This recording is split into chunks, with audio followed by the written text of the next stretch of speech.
This is a story about when Japanese Americans, 120,000 Japanese Americans, were incarcerated during World War II in internment camps all throughout the West.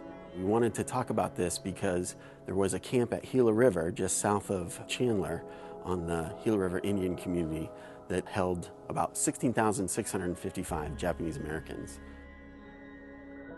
The term Gaman is important to the exhibit because it talks about this concept in Japanese culture, enduring the seemingly unbearable with patience and dignity. And that's how many Japanese Americans experienced this incarceration during World War II.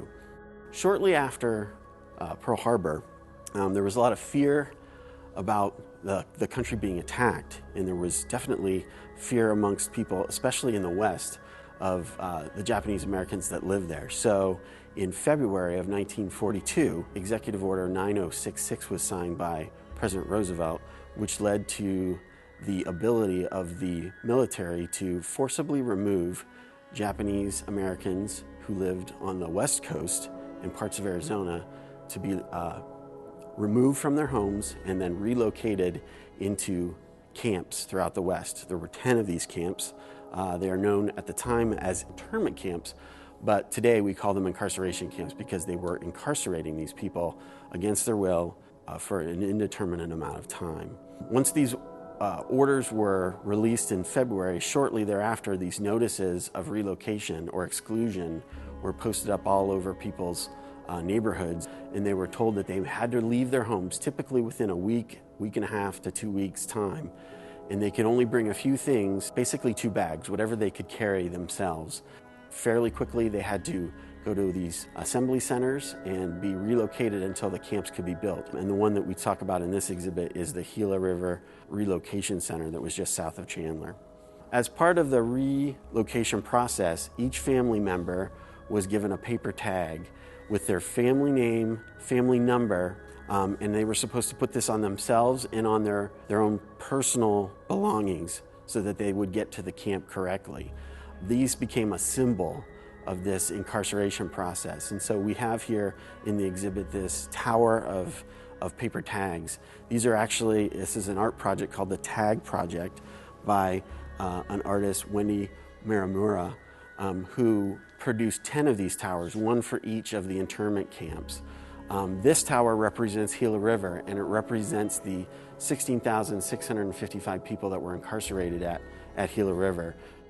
These are actually reproduction tags that were made by volunteers where each individual's name was written with the appropriate family number that the family was given, and then they were distressed and stained so that they would look to be original. But this is of what it looks like to see the full impact of what 16,655 people all in one place is represented. Once they came to the camps, they would be put into these barracks. These barracks were long, quickly built rooms, and a family, regardless of its size, would often be put into one room, typically 20 feet by 10 feet, and they had to just find enough space for everyone to live in. And so this represents here is just what it might have looked like, because typically they were given a cot and a potbelly stove and then whatever they brought. On the wall over here, we actually have some photographs of the time that shows what it was like to be removed from home. You can see on this photo the bags lining the street as people are getting ready to go to the place where they would sit, the assembly centers, before they would be sent to the camps. And you can see each individual could carry 2 bags, and so these are the various bags that the families have put together. The next photo is a photo of 2 ministers, one white American minister and a Japanese American minister. They were friends, and the white minister was there to see off his friend, and here he is putting the paper tag on his friend as they're preparing to leave. You can see here a couple children standing in line with the paper tags on, really concerned because most of these people had no idea where they were being sent. They were being sent to camps in the interior part of the West, often isolated in desert conditions. And so many of these people were faced with the fact that they were leaving home with very few of their personal belongings, not knowing whether they were ever going to be able to come back home, how long they might be at the camp, or what their future might hold. And so, especially as you see the last photo, you'll see a couple children, and you can just imagine what they're feeling as they're trying to understand what is about to happen to them. We have a large photo on the wall here that is Frank Fuji, an incarcerated individual at Gila River, and he's standing on a butte looking over one of the two camps that made up Gila River. You can actually see the barracks there all lined up, typically in blocks, where you'd have these barracks with the rooms that people would live in, and then also other buildings like bathrooms and mess halls and recreation halls. In the exhibit, we have many different panels that talk about what led to incarceration, and also, where people came from and its direct connection to Arizona. But as you can imagine, oftentimes when people arrived on train and got out at camp, this was the first time that they even realized they were going to be in the Arizona desert. Now, oftentimes once they got to camp, they had to start to try to make a life for themselves. And one of the things that they would do was get a job. And so there were many different jobs in the camp, but one of the big things that happened at camp was they had agricultural fields, agriculture and dairy fields. They raised food that would feed the people at the camp, and actually Gila River was such a good agricultural site, they actually raised enough food to also send to some of the other camps as well. And so these are some of the implements and photos of people as they're here in camp working their jobs and raising some of the food that was feeding not only themselves but other incarcerees. But as you can imagine, life in a camp, especially living in a communal building with communal mess halls and whatnot, was a challenge. And so oftentimes you were looking for things that would try to make life more like what you expected. And so they would do with whatever they could to get to that normal life. One of the things that we have a feature of an object over here is the sandals known as gaitas. These are a traditional Japanese footwear. These they would wear so that they didn't have to walk across the dirt to go to the shower facilities or the restroom facilities. But unfortunately, many of them had not brought them with them. So oftentimes they were building them out of scrap wood that might have been left over from the building of the camp. And that's exactly what you see here. But life in camp life had to go on. One of the things was they would do crafts. They would take in their spare time, they would find things locally like wood from the desert, and they would craft them. So here you can see there's a pen, there are a couple vases, there's even a small little pin made to look like a leaf. But also they made other things like a necklace there that is made out of rolled paper so that people could pass the time.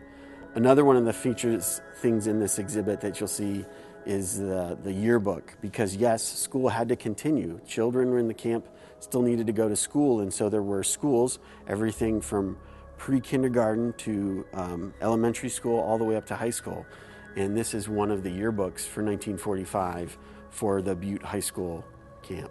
As I mentioned, recreation was important in the camp. This was the first time that both men and women of Japanese American descent sometimes had the opportunity to take part in recreation. Oftentimes these folks had farms or businesses that led them to work many long hours when they were back in California.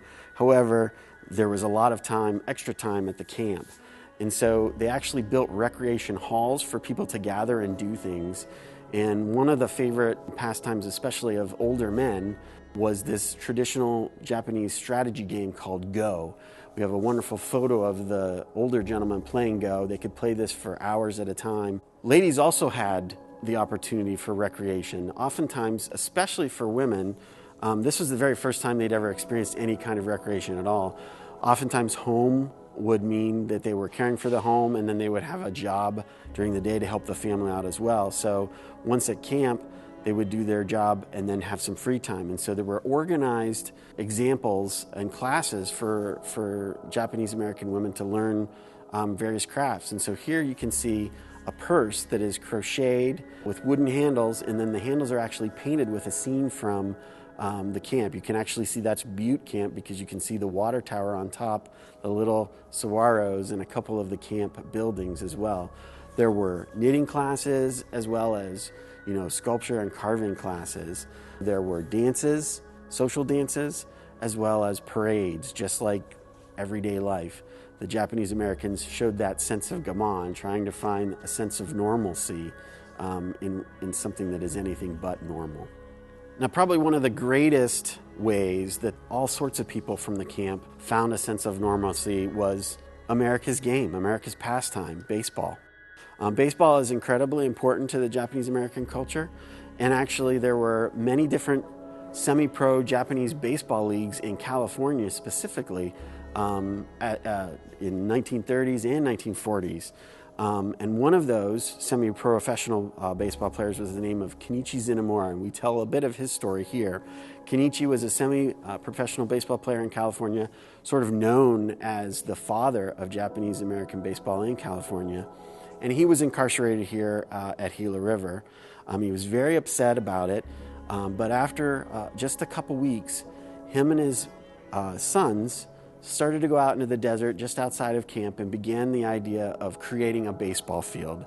So soon, him and his sons, as well as several men from camp, started to create a baseball field, and baseball leagues started to form. The camp had all different levels of baseball, everything from children all the way up to adults. Men and women all played baseball.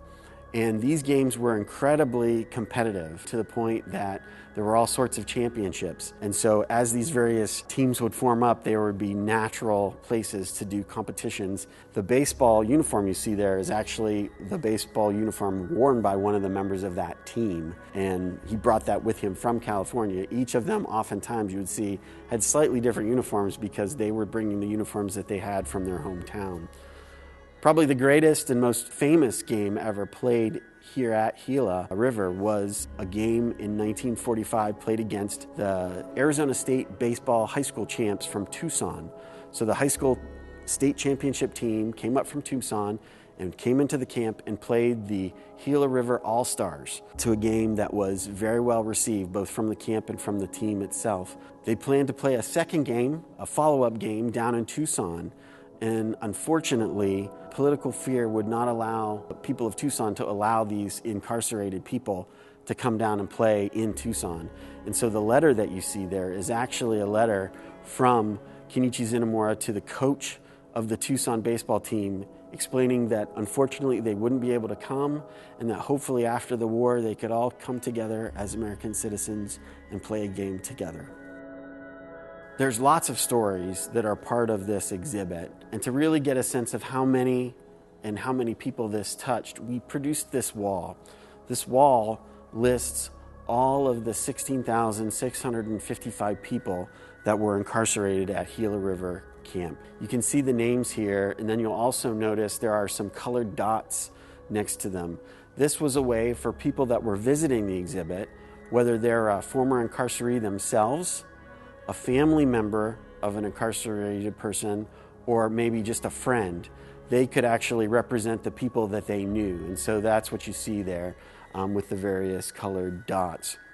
It really gives a very deliberate sense of what 16,655 people sent away from their homes without due process, what it really meant.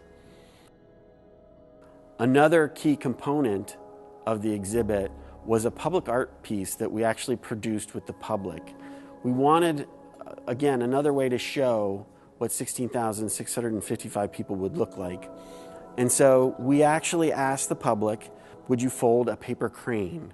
So there's a tradition in Japanese culture that if you fold 1,000 cranes, you can earn a wish.